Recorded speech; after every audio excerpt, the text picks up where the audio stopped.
and welcome to the 5th episode of Mastering Commodities. But before we go ahead, thank you so much for the incredible response we've received till now. In the previous episode, we learned all about commodity deliveries and the risk associated to it.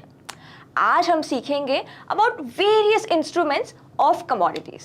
But आगे बढ़ने से पहले do not forget to subscribe our channel and hit the bell icon so you do not miss any updates. And for more such updates, search Motilal Oswal. Welcome Kishore sir to the 5th episode of Mastering Commodities. Sir मेरा सवाल ये है कि commodities में कितने instruments होते हैं, कौन से इंस्ट्रूमेंट्स होते हैं और क्या इसमें ऑप्शंस भी अवेलेबल हैं? कमोडिटीज़ में प्राइमरली दो टाइप के इंस्ट्रूमेंट्स होते हैं. वन इज़ फ्यूचर्स, जो एक नियमित काल में स्पेशली आपको एक महीने का 2 महीने का जो है फ्यूचर्स कॉन्ट्रैक्ट्स होते हैं.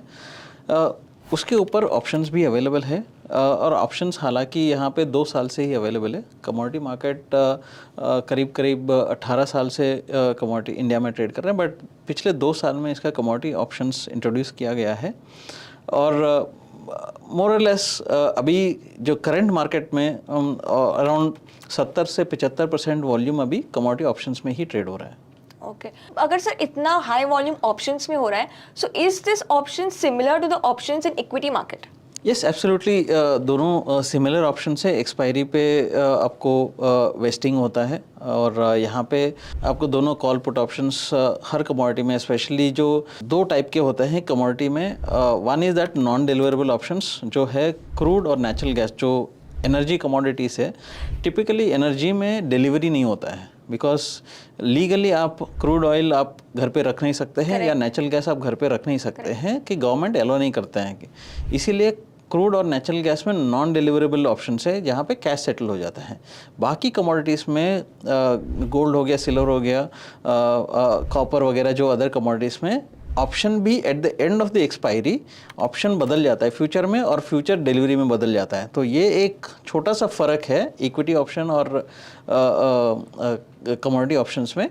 इक्विटी ऑप्शंस में भी डिवॉल्वमेंट होता है, उसमें भी फ्यूचर्स में कन्वर्ट होता है, बट फिलहाल के लिए यहाँ पे 2 ऐसा है कि जो इंडेक्स फ्यूचर्स के साथ अगर इंडेक्स ऑप्शंस के साथ आप कंपेयर करेंगे वहाँ पे भी डिलीवरी नहीं होता है. इक्विटी में भी, यहाँ पे भी क्रूड और नेचुरल गैस में भी डिलीवरी नहीं होता है. सो मान लीजिए मुझे इन्वेस्टमेंट शुरू करनी है तो मिनिमम कितना अमाउंट होता है? सर आप अगर ऑप्शन बाय करना चाहते हैं कि आपको 500 रुपये के अंदर का इन्वेस्टमेंट से आप शुरू कर सकते हैं. कि कई बार आपको इवन क्रूड में भी, नेचुरल गैस में, गोल्ड में, हर जगह पे आपको थोड़ा सा out of the money option जाकर पूरा एक लॉट के लिए आपको 500 रुपये का भी अंदर का आपका ऑप्शन मिल जाता है. एंड वहाँ पे आपका रिस्क बहुत ही, मतलब आपको जितना भी प्रीमियम है, आप अगर बाई साइड पे अगर कर रहे हैं, ऑप्शन बाय कर रहे हैं, जो आपका इन्वेस्टमेंट है जो 500 रुपये है उतना ही रिस्क होगा. आपको मैक्सिमम मार्केट कहीं पे भी जाने दो, आपको मैक्सिमम लॉस 500 रुपये ही होगा. सो वहाँ तक आपको अवेलेबल है. वहाँ से लेके आपको बड़े बड़े कॉन्ट्रैक्ट है, गोल्ड का जो बड़ा कॉन्ट्रैक्ट है आपको 55 लाख 60 लाख रुपए का कॉन्ट्रैक्ट है, उसका आपका मतलब एट द मनी ऑप्शंस जो बोलते हैं वो आपको करीब 2 से 2.5 लाख रुपए का भी ऑप्शंस अवेलेबल है.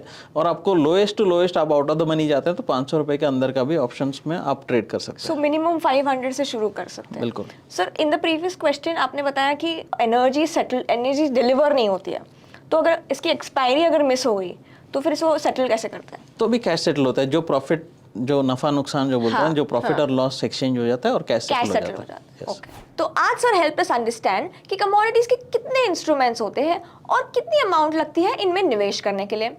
आगे के एपिसोड में हम और सीखेंगे about the charges and the taxation related to it. But till then, do not forget to stay tuned to our channel. And if you have any more questions like these, please leave us a comment below. Investment in securities market are subject to market risks. Read all the related documents carefully before investing.